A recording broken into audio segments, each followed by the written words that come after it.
Thank you so much for joining us today for the Pastor's Potluck podcast. Here on the Pastor's Potluck, it's similar to a normal potluck where you might get something that you want and there may be something that you just want to pass up altogether. And that's okay. There's something here for everybody. Our goal here is to encourage you and maybe in the process entertain you. If you're ready, let's dig in.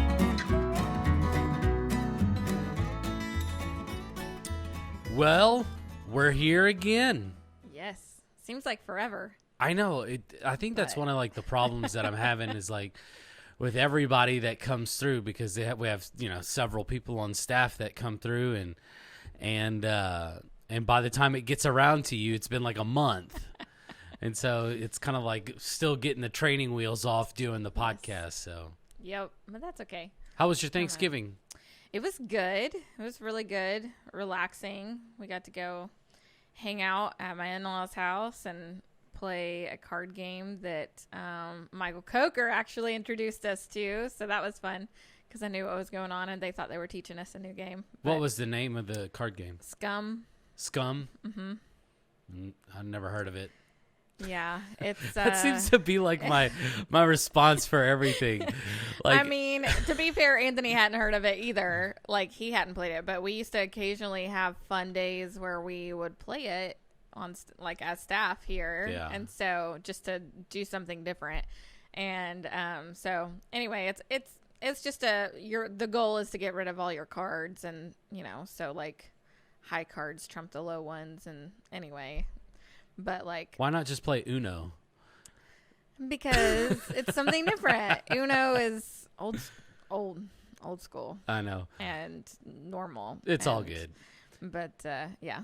Yeah. Sometimes you kind of need something just kind of help keep your focus on like the task at hand. Because like if you're playing Go Fish or Uno or something like that, it's just you're like, man, I've played this like 1,000 times. Yeah, so it's fun to learn new things and do new things together. So like I should say 5 of us, so me and Anthony and my brother and sister-in-law and then my other sister-in-law, like we're all playing while we put the grandkids over with the grandparents, and so they were over there with like 5 grandkids and 3 of them are like under 2, so that was fun for them. I'm pretty sure they won't offer to do that again, but maybe, who knows. But yeah, so it was just fun because we kids got to hang out and do something together for a little bit. So well, sweet deal. Well, on this week's episode, I want to do something a little bit different. I want to start off with the mystery meat segment. Yeah, changing it up just a little bit. And the mystery meat question for this week is if you could have a phone call with one person that is alive, it could be anybody. If you could have a phone call for an hour long, who would you call? Bob Goff. Bob Goff? Yes.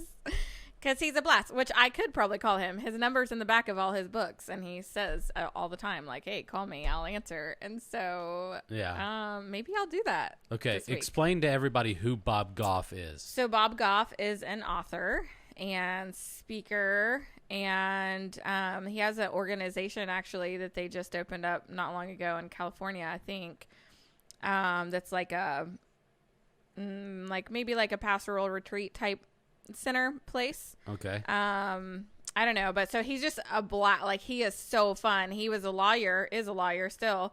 And he's just done a lot of really cool things, and he's just a really fun, cool guy. Like if you ever get to hear him speak, or if you listen, he reads his Audible books, and he's just so much fun. And and just like one of his books is like Love Does and Love Everybody Always. And so he just is really great at sharing and spreading love to everyone everywhere he goes. And that's awesome. Yeah. So if he has his phone number in the back of the books, and if you could call anybody, why haven't you called him yet? I don't know. I honestly don't know. Like maybe it's just that like, oh, he probably gets tons of random crazy calls, and I don't know. So I don't know. Maybe I'll do that this week. Yeah, if you have like after you read like one Maybe of his that'll books, be our next podcast. We should just call him up and be like, "Hey, Bob, how's welcome it to the going?" podcast. I hate to put you on the spot, but we have this segment called the Mystery Meet. Where's my phone? Oh, yeah, we should probably do that. I got to figure out how to get how to take phone calls, I guess. I don't know. It'd be kind of weird, but whatever. Well, hey, to get into like to the topic at hand for our podcast this week, we just kind of want to preface everything before we get into this topic that we're just not professionals in this area, like licensed. We're not licensed to be able to give people Right. like sound advice, I should say, but the purpose of this next segment is to be able to share our stories, and it's that way with each and every single week. It's just to share our stories and share the hope that we have because of the situations that we've been through and how we have navigated them. Yes. And so for our topic this week is something that's very near and dear to your heart, just because you've lived through it and are currently living through it. And we want to kind of talk about mental health, kind of talk about maybe some of the stigma that is behind it, and just share a little bit of your story and why it's so important to you. Yeah. And so you grew up with a family member that dealt with mental health issues, correct? Yes. Yeah. So my mom, actually, I lived with my mom until about age 11, but I mean, it still affected me into, even now. But my mom struggled with depression and, like major depression and other kind of disorders that things weren't fully even diagnosed when I was younger and in elementary school with her.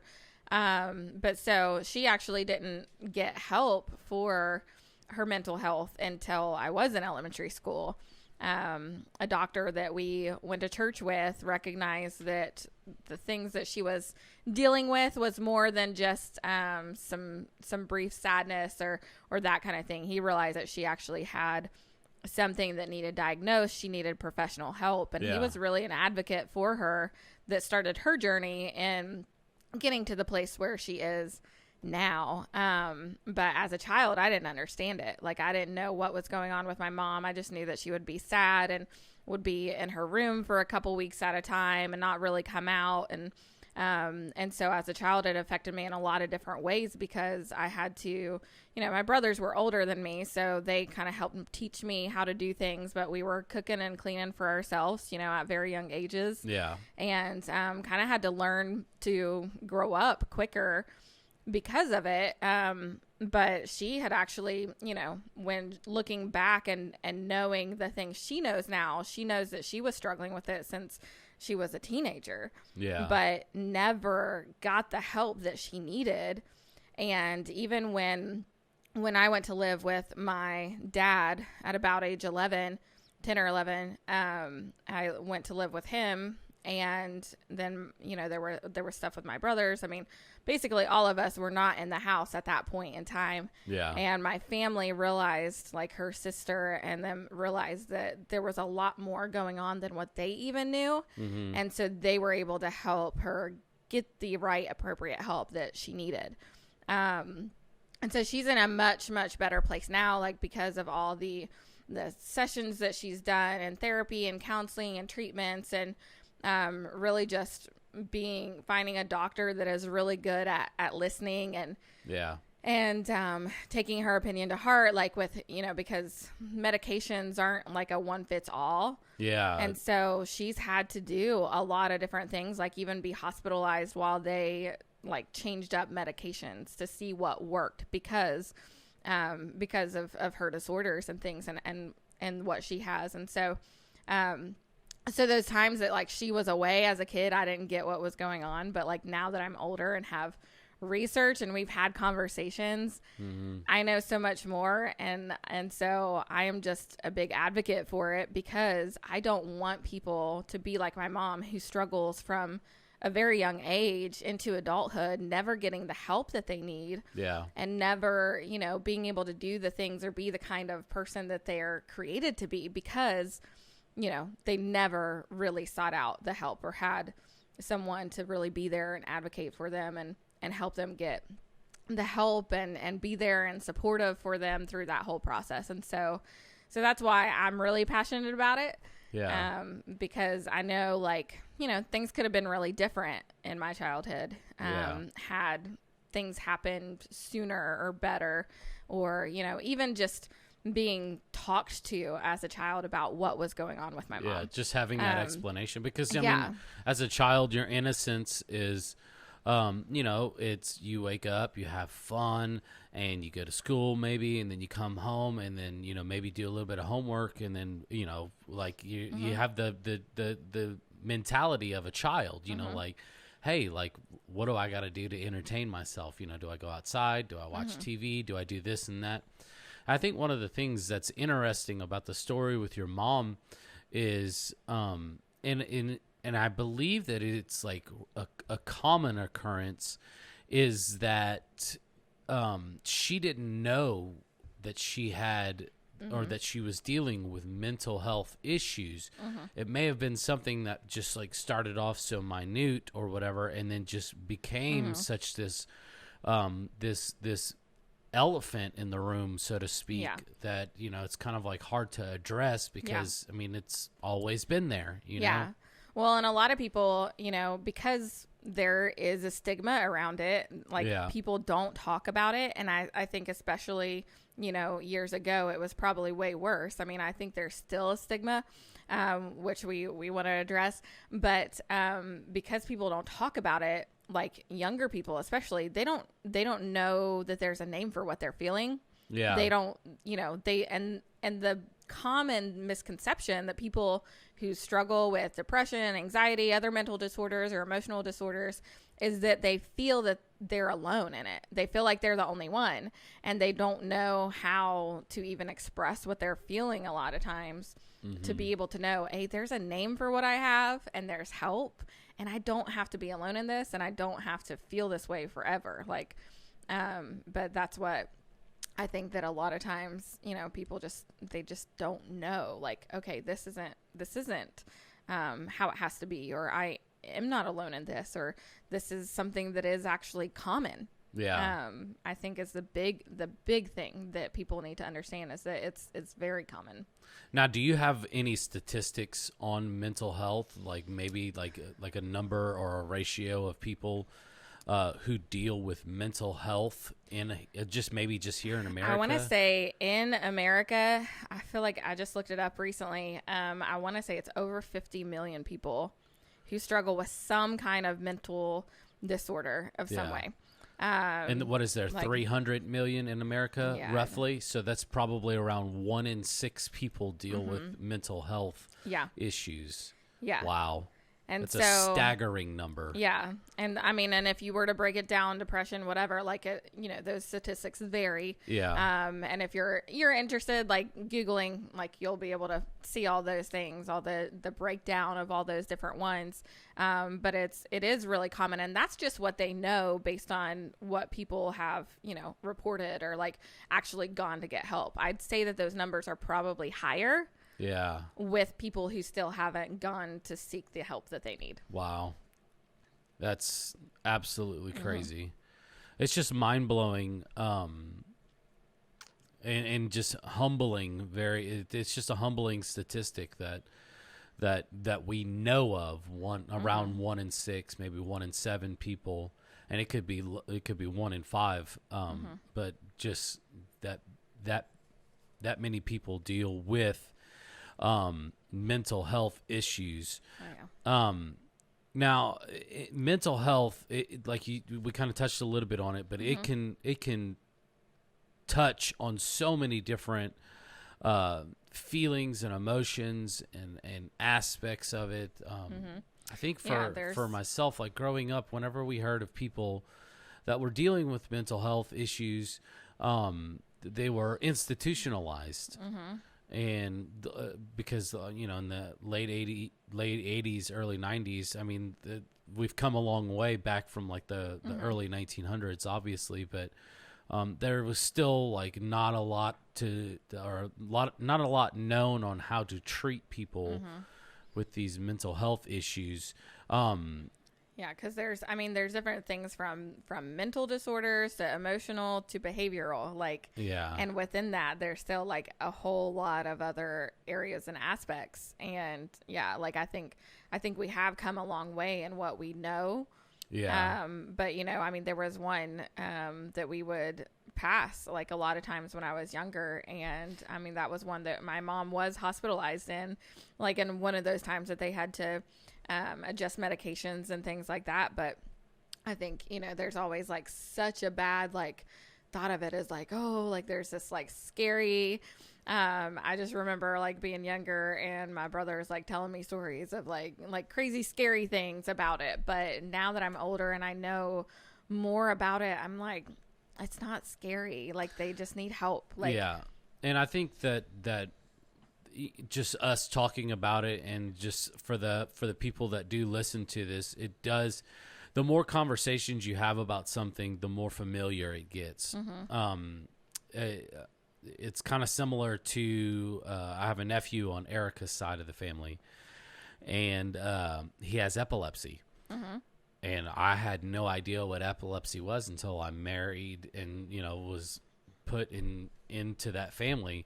But anytime I ever heard about epilepsy, it was just, it was scary because all you think of is just like uncontrollable shaking or seizures. And, but the more that we talked about it and the more conversations that we had, the more comfortable I got around it. And I could give people resources on individuals or maybe friends or somebody, whoever would, I would have a conversation with about it. Hey, this is what I know about epilepsy. And, you can't, not all epilepsy is the same. It's the same thing with mental health. Yes. It's not all the same. Right.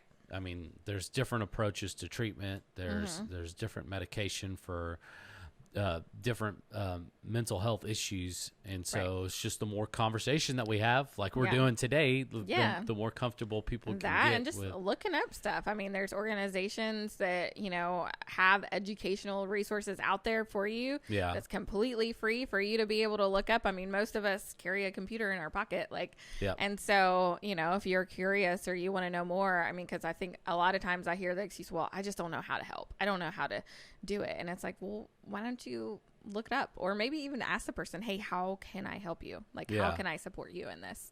But there's so much available, so we don't really have that excuse anymore of I just don't know, because you can find it all. And I think that's a good approach too. It's just asking the person, because they'll give you what they are comfortable with in terms of you supporting them. Which is really awesome. Now there's some, obviously, one of the more common ones, or common mental health issue that people deal with is depression. And it often gets confused with grief. It also often gets confused with mourning as well. Can you speak a little bit on the differences between grief and mourning, and then depression as well? Yeah. So, depression is something that really is, there are different causes. Sometimes it is more of a chemical imbalance. It does need treated with medication long term. That's my mom. She has an actual depression disorder that she has to continue treatment. If she doesn't, it's not good. And even on her medication and things like that, like she'll know, and she can recognize when she has like a manic episode coming on, and that's when she just is at that point where she like can't do much at all. Like she's in bed for days.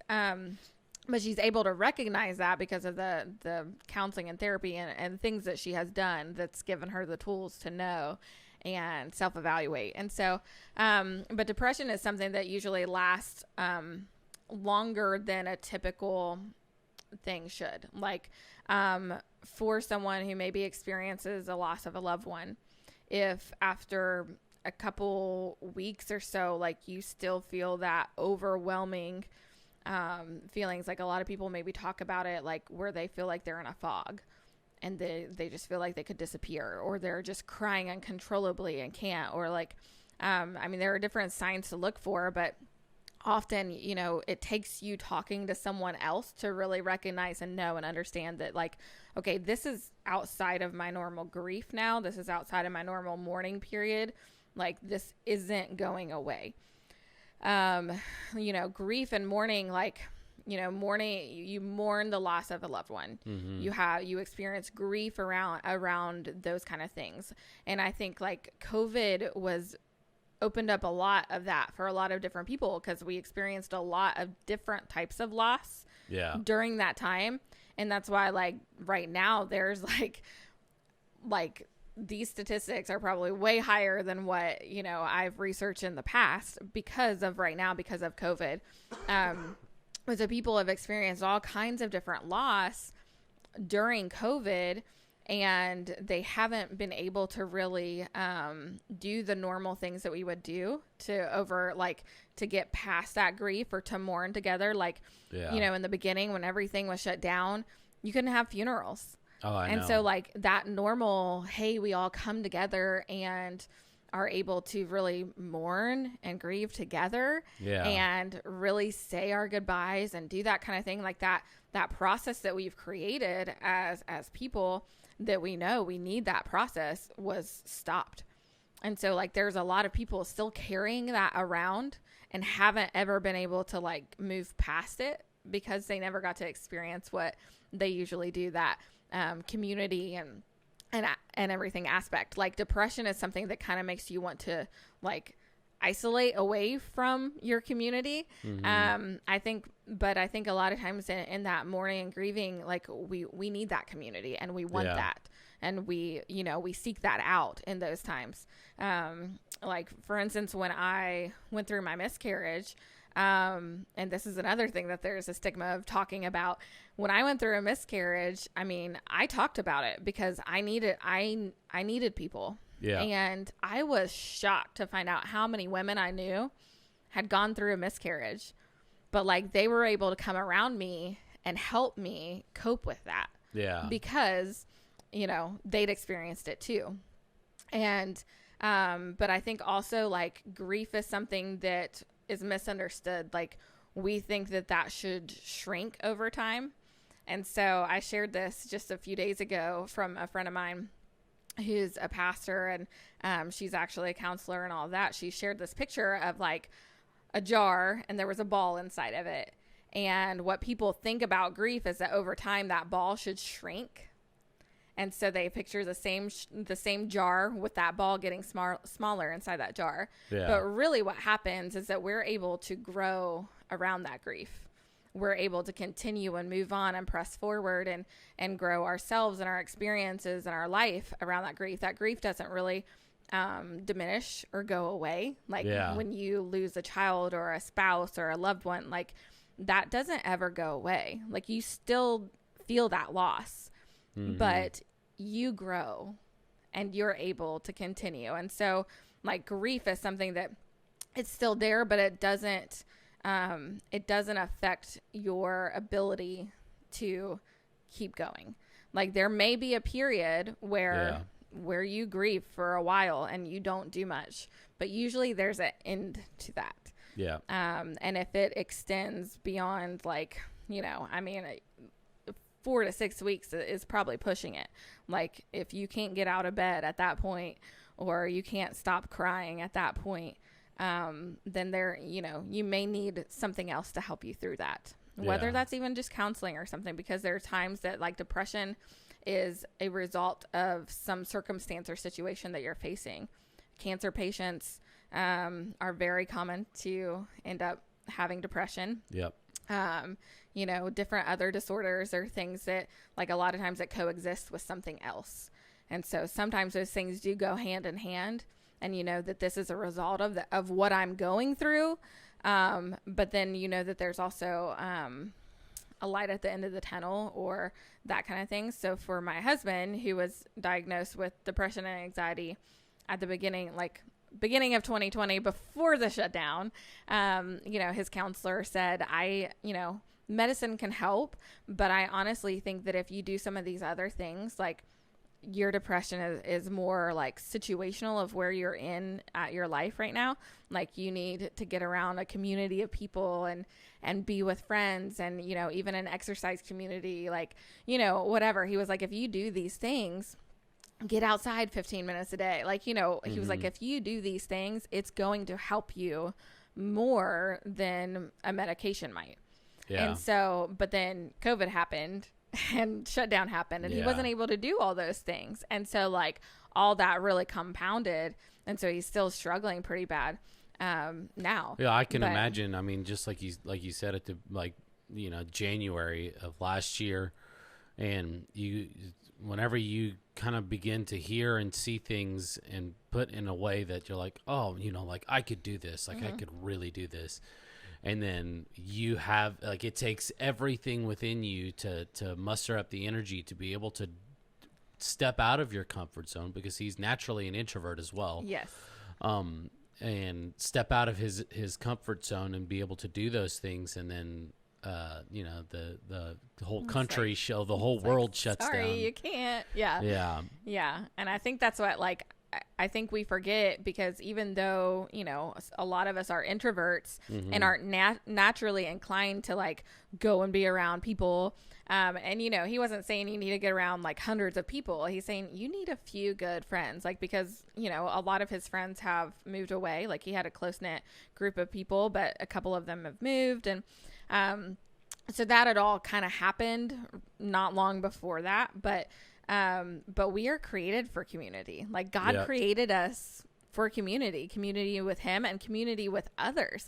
When he created everything in the very beginning, there was one thing that wasn't good, and that was that Adam was alone. Yep. He wanted us to be in community. It's not good for us to isolate, but that's what a lot of times the depression does, is it causes us to step back and isolate. And so, if you recognize those things within someone that, maybe they're normally more apt to come around, and you see them isolating, or you see that they just don't quite seem themselves, and it goes on for a while, for weeks, more than 2 weeks, check in on them. Yeah. Because something's probably going on that maybe they just don't know how to express or recognize themselves. Yeah.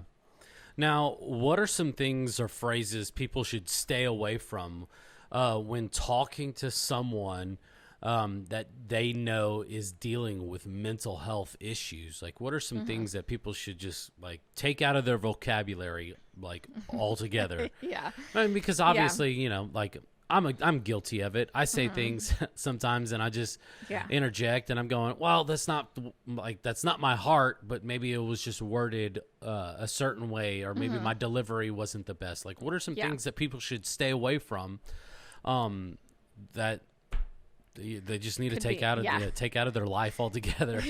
Yeah. I think sometimes we do try to mean well, or help, but a lot of times I'm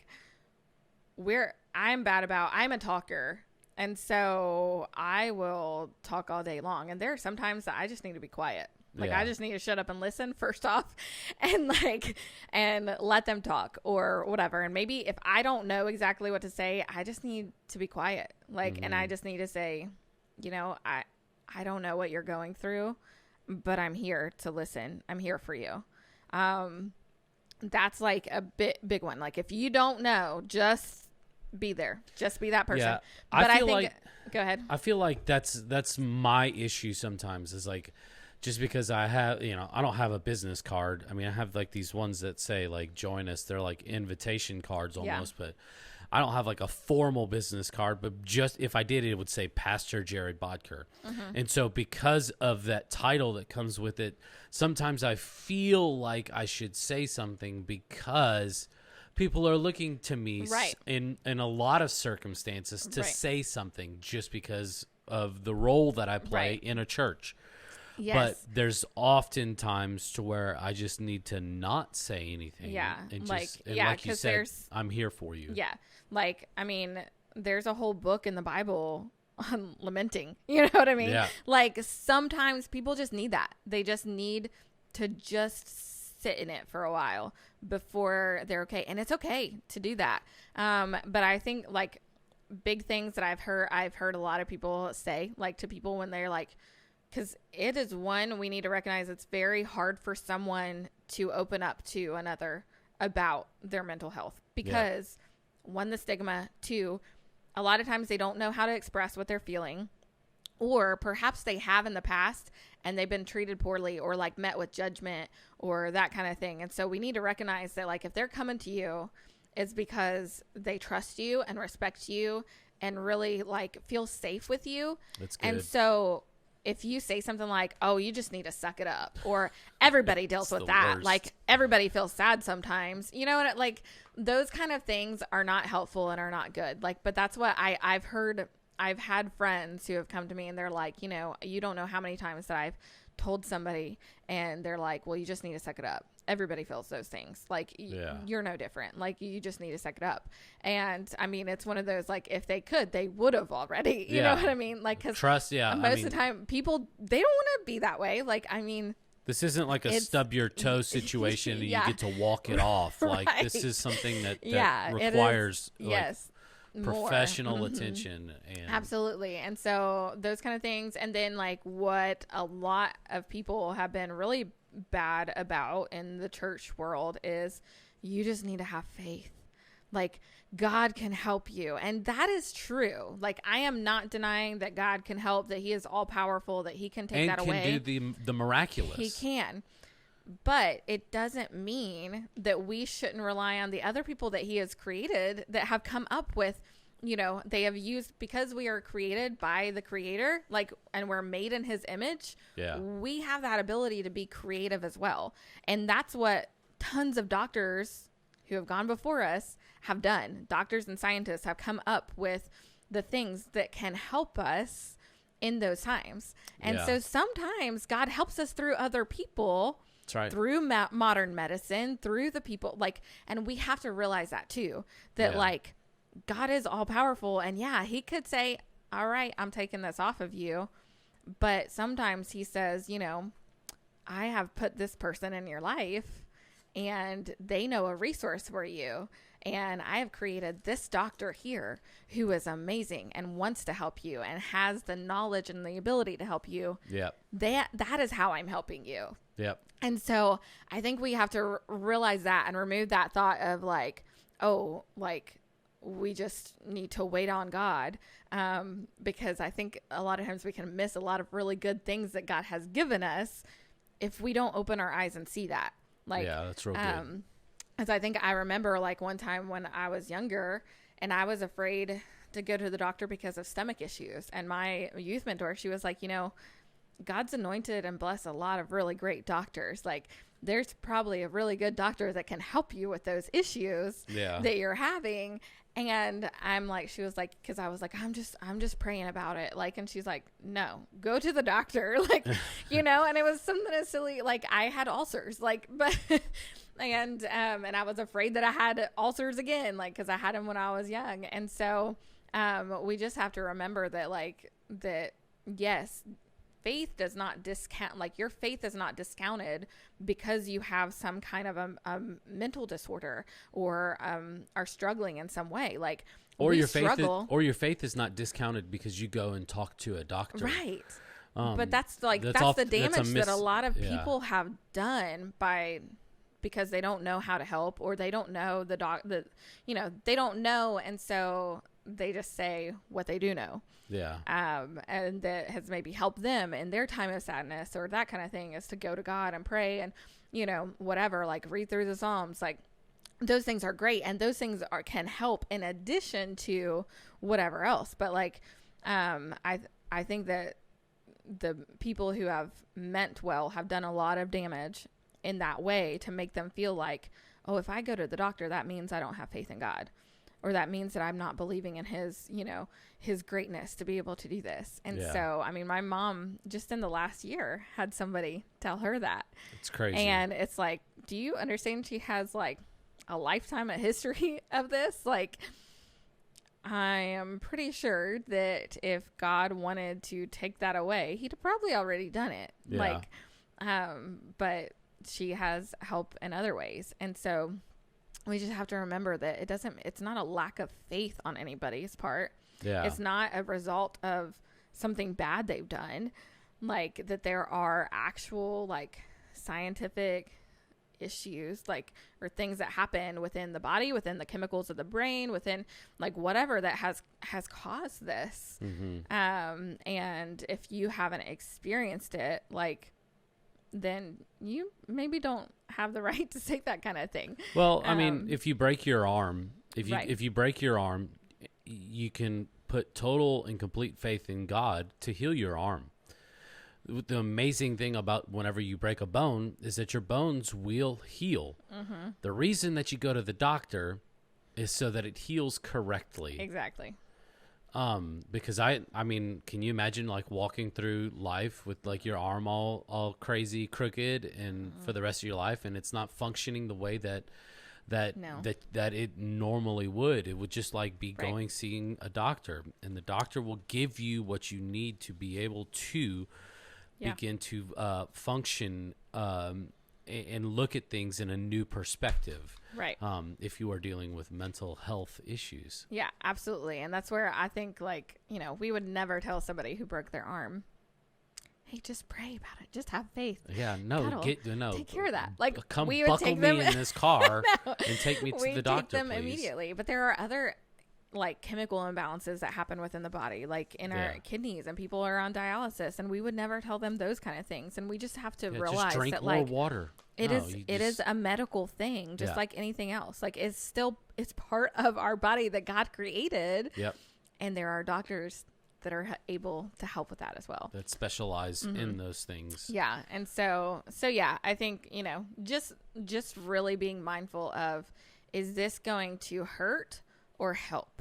Yeah. Like, if what I'm about to say is not going to help this individual, I should just refrain. Like, even if you're questioning if this is going to hurt or help, you probably shouldn't say anything. Yeah, most likely. Like, if you have to ask yourself that, then it's probably not good. Yeah. But because I think, like, as believers, if you're a believer in Jesus Christ, you have the Holy Spirit as well. And like, the more you're around and build that relationship with that person and supportive of that person, there may be times where God gives you something that is the moment and the thing to say to them. And we need to be patient and waiting for that time, the right time, because sometimes people aren't ready to go and seek help because of whatever history. I mean, I think culture and some societies, like, they're very big on, like, you don't talk about it. Yeah. You don't talk about it. You do go to church. Like, that's where you go and get help. We don't talk about it. We don't acknowledge it. We just bury it and try to keep moving. And even the case with men too, because like a lot of the times, even more so, just because of the culture that we have here in America, we're supposed to be, brawny men, and we can go out and fix a car and chop down trees, and we're providing and whenever we deal with something, like you said, we just throw it into the closet in our minds, and then we just forget about it. And and it's okay to not be okay. Yeah. Yeah. I think we have to remember that, like, that it is okay to not be okay. It's not okay to stay that way, though. Correct. And so, because that's the side of, like, God didn't, create you to be in this alone or to be like this forever. Like, it's okay to not be okay, but don't stay that way. Yeah. Don't just sit there and suffer through it quietly. Like, that's not okay. So get the help that you need. Seek someone to be that advocate for you. Like, find someone that you trust, that you feel safe with, that you can talk to about it and share. One of my favorite shows that's going on is A Million Little Things. Where can you watch it at? I watch it on Hulu. Okay. But I think it's a ABC maybe, or I don't know. But it's in like the 4th season, so I watched it on Hulu. But it's a story about like these 4 guy friends who one of them commits suicide, and the other one actually was, and I should say I messed up there, but he died by suicide. That's another thing, is that if we are talking about suicide, the common language for so many years has been committed suicide. Yeah. But when you use the word commit, it gives that kind of language like I committed a crime. Yeah. And so we really want to be careful about that. Like if someone comes to you and has experienced that by someone close to them or whatever, like then really be careful to say like they died by suicide or death of suicide. Yeah. And so he died of suicide, and the other friend was attempting at that same time. Like his one of the guys was calling him over and over and over again, and he got fed up. He had pills in his mouth, answered the phone and was like, "What?" And he told him that their friend had died of suicide, and he spit the pills out. But it took him weeks to open up to his friends about that experience that he had. But so it's just a story of them like going through all that and healing from all those things. And there's a lot of drama, but there's a lot of mental health awareness that happens through this show. And so I think that's part of why I've loved it. Is because it goes through that process and shows that side of things that a lot of people hide and don't talk about. And so I thought it was really cool that there is a show now where this stuff is going on, and it's not like in a sick, gross way or anything, but it deals with all that drama and the pain and the, the things that people are feeling during all of that. And so, and talks a lot, but the one character that was attempting in the very beginning, he tries to go to his dad to ask his dad, because he was like, they ask if there's any history of mental illness, because a lot of times things are genetics. Mm-hmm. And so, and he didn't know. He was like, I think that maybe my dad did, but I don't know. So he tried to talk to his dad about it, and his dad just shut him down, was like, we don't talk about this, that we just, no. And he shares, we were told, like, you suck it up, you go to church, you don't talk about it. And that's where I think that like a lot of people feel and think, and is why they don't always get help that they need, because they just want to push it down and not talk about it. Yeah.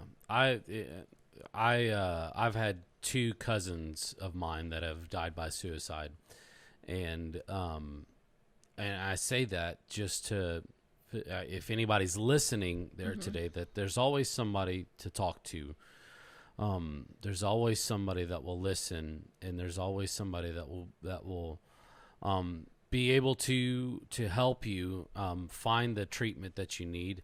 And I kind of want to leave with some resources with everybody, with mm-hmm. our National Suicide Prevention Lifeline. This is for America, and that number is 1-800-273-8255. That's the National Suicide Prevention Lifeline. And if you are maybe want to find more resources on or maybe just educate yourself more on mental illnesses, you can go to the National Alliance on Mental Illness webpage, and that's NAMI.org. That's NAMI.org. There's tons and tons of resources there. Absolutely. We even talked about this before the podcast, that you said, hey, get a hold of us here. And so I even have a couple books here sitting on the table. They're a kid's book about, and it's been one of my favorite resources to see. And they have one on anxiety, one on depression. I mean, there's one on shame, trauma. But if you have young kids that because what people don't realize is that even young kids are affected. Yep. My husband, somebody when he was in elementary school died of suicide. And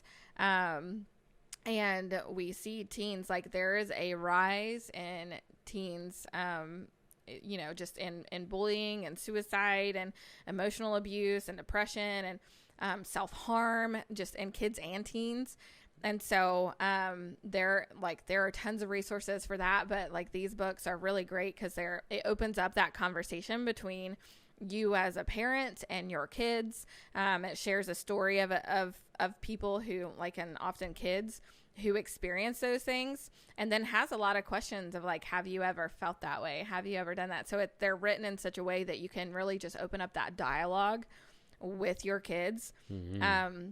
And I just think, like, man, something like that would have been fantastic for me, just to have a more understanding of what my mom was going through when I was a kid.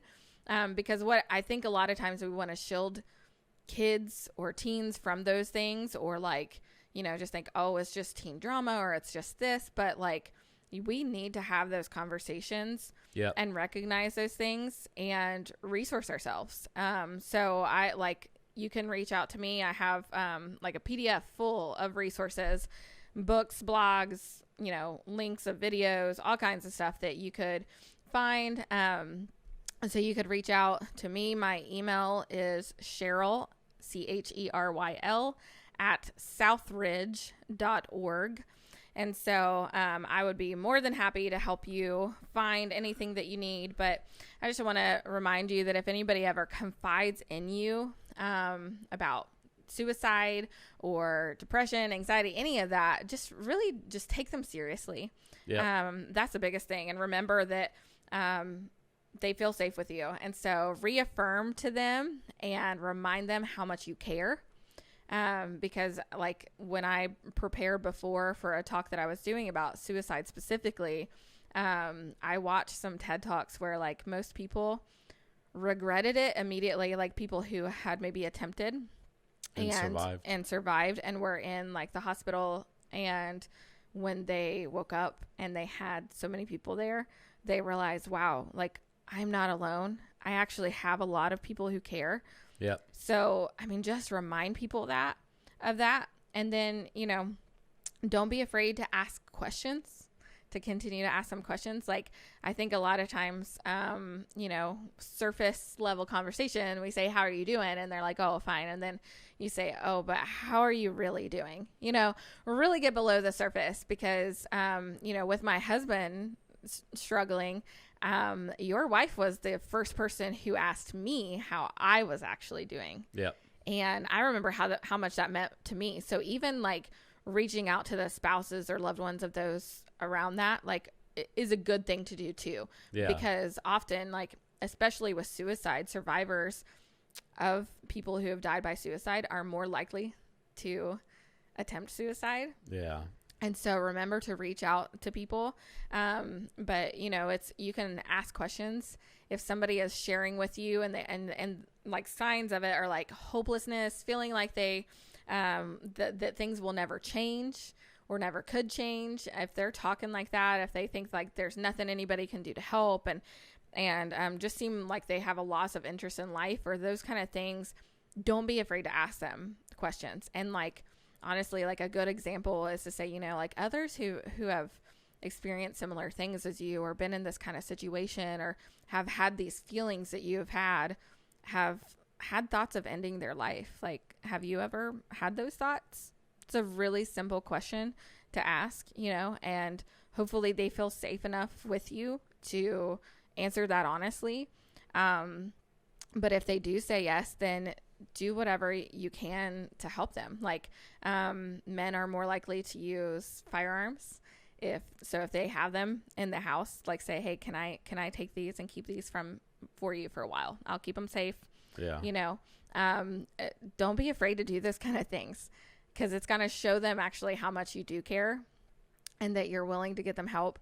But like we always use the 3 hurt rule in our groups. And when we're leading teens or kids, we use that if somebody like shares with us, like we keep everything confidential unless somebody shares one of the 3 hurts. And that's if somebody's hurting them, if they're hurting themselves, or if they are wanting to hurt somebody else. Like, yeah. Something like that is something where you probably need to intervene and get more help. So if somebody does share with you, like express to them like, hey, I want to get you more help because I love you, because I care about you, this no longer can exist between us. Like, hey, let's go talk to someone. Let's go get the help you need because I care so much about you. Yep. I don't want to see you end your life. Yep. I don't want this for you. And so, making sure to just really reaffirm that you care and take them seriously is the biggest thing. And just help them, get them the resources that they need. And stand with them throughout the whole process. Absolutely. That's another kicker. Just being there throughout the whole process. That truly just shows that you love them and care for them. Well, I really do appreciate today. Man, I'm so optimistic now, having like a little bit more information for myself, but I hope that everybody else who's listened to this, is just more comfortable around having conversations about mental health, but also, not afraid to be able to point people in the right direction. You don't have to have all the right words to say at the right time. But you can just say, hey, I know where I can find good resources and help them find the resources that they need. Yeah. Really do appreciate this conversation. I really, really do. Yeah. It's been a good one. Me too. Well, thank you for having me. Thanks for letting us talk about this. Yeah. I'm sure we'll talk more about it some other time, but for sure. Again, if you need any help, any resources, we're here. We care about you guys. Yep. We do have pastor in front of our name, so we do care. We love you all. Absolutely. And just be an advocate and find an advocate. That's what I'd leave you with. Yep. One more time, I'm going to leave you with Cheryl's email. That is Cheryl@southridge.org. She spells her name Cheryl. And the National Suicide Prevention Lifeline is 1-800-273-8255. And the National Alliance on Mental Illness website is NAMI.org, NAMI.org, to where you can find more resources and get in connection with health professionals as well. Once again, thank you so much. Thank you so much for listening, and I hope y'all have a wonderful weekend. Thank you so much for listening in with us today. We really appreciate it. If you haven't done so already, go ahead and hit that subscribe button. You can also follow us on social media, on Facebook, Instagram. And you can also watch the video version of this on YouTube as well. All you have to do is search up the Pastor's Potluck Podcast. From all of us here, we want to say thank you, and we'll see you next week.